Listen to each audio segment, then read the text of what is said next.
Hello, welcome to Angry at the Right Things. Today is going to be another short segment, very practical.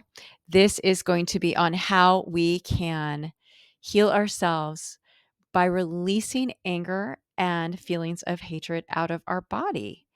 There is a lot of talk within the therapeutic community about how we can ground ourselves. That's big a big, you know, uh, area of research.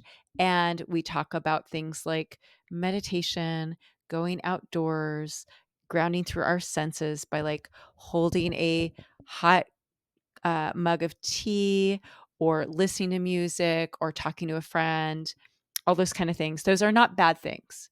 Personally, I have never found them therapeutic, however, or for my clients. They're good things, but they're not therapeutic because I define what's therapeutic as things that lead to healing.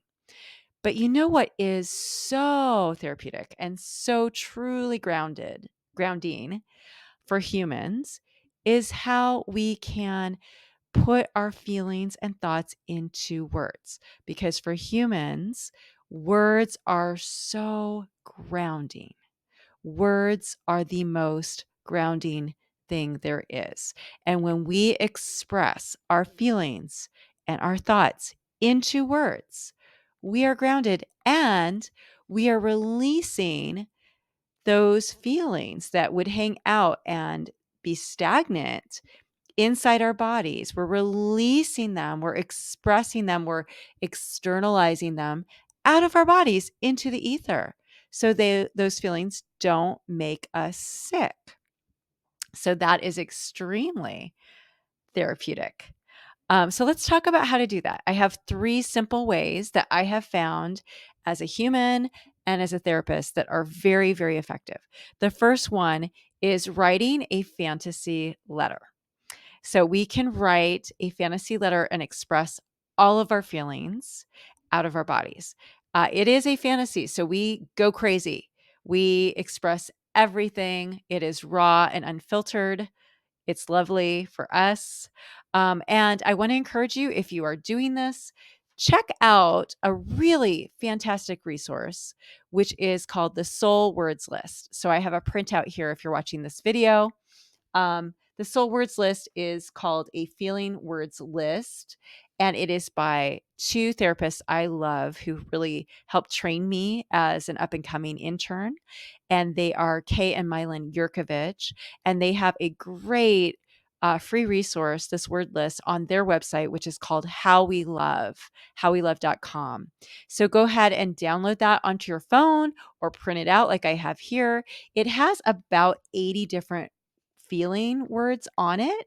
And when we are expressing those feelings from inside our body into the ether, we need to have names for them. And sometimes we don't even know how to name those feelings. We don't even know what we're feeling. And so it really helps to have them documented down for us, like on this word list. So I'll give you some examples of the feelings that are most helpful for me personally.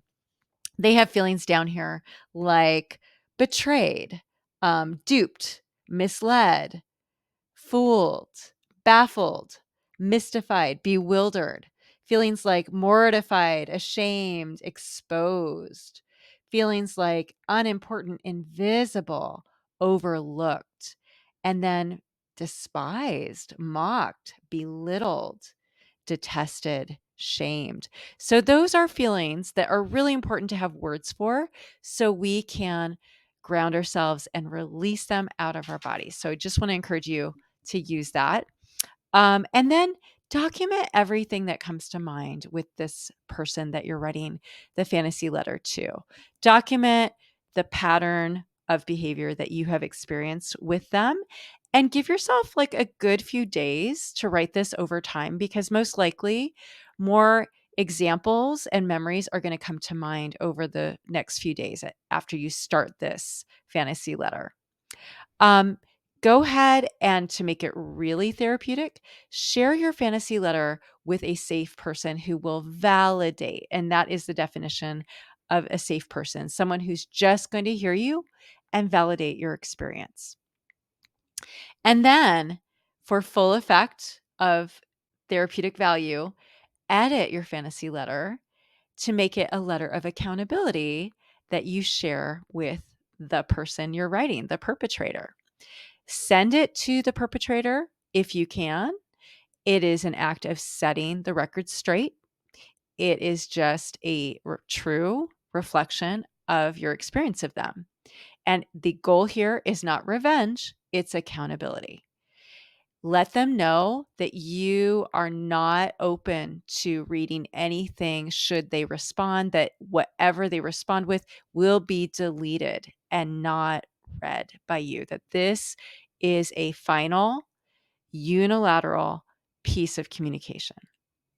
And again, your goal is not revenge, but accountability and setting the record straight. So, if necessary, send your letter of accountability to other people who need to hold this person accountable, or at least need to be aware of how they should be viewing this person. Other ways to externalize our feelings out of our bodies is spontaneous. And that is saying spontaneously what was left unsaid with a person. So a lot of us, probably all of us, have little like loops in our brain where we're kind of thinking about what someone said to us and wishing we had responded differently than we did at the time. You know what? Put those fantasy responses into words, actual words, and say them. Say what was left unsaid. Again, this is raw and unfiltered fantasy style. Personally, I am very heavy on the sarcasm when I do this, and do it whenever those loops start, whenever they start. So for me, I will find myself brushing my teeth, and all of a sudden I'll think of something, and I will now stop brushing my teeth, look in the mirror, and said what was left unsaid as if I had said it. Or I'll be vacuuming and I'll find myself just stopping, pausing, and saying what was left unsaid. This allows me to release those feelings out of my body into the ether. I'll give you a couple examples. One is when I was brushing my teeth, I paused and I said, I see what you're doing, Jen. You are self deprecating right now as a way to win back the attention, to bring it back on you because you don't like that it's on me. I see you. Good for you. I am glad you are so successful. So that was one. Another one, oh, poor Mike. His feelings are hurt. Poor guy. When Bronwyn reflected the truth, it hurt his feelings. And poor Mike, he never hurts anyone. He's just an innocent victim. So just saying that out loud heals me. It is therapeutic. Another thing I have found specifically with my clients who have experienced ongoing oppression by bully parents is for them to simply speak out loud in fantasy to the parent, I hate you.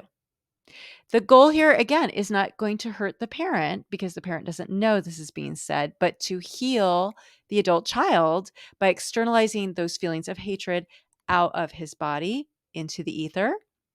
Expressing that hatred, putting it into words, is not fostering the hatred. It is not intentionally cultivating more hatred, but actually the opposite. It is releasing the hatred out of the body. And I have witnessed this helped multiple clients and brought the most healing to them so quickly. It was nothing short of miraculous. And I have found this to be the case specifically with clients who have like severe OCD, which I've said in my podcast in the past, I see as suppressed hatred at a parent, or clients who self-harm, which is a way of hurting themselves instead of the parent, because in fantasy, they want to hurt the parent, or extreme depression. So just saying those words are healing. They are not evil. They are a reflection of someone who is evil, but they are releasing that evil out of our body so we are free of the evil. It is powerful. It is grounding. It is therapeutic. And I encourage everyone listening to give it a shot. It works for me. It works for my clients. Thanks for listening today. This is Angry at the Right Things. And I will talk to you soon with more tips.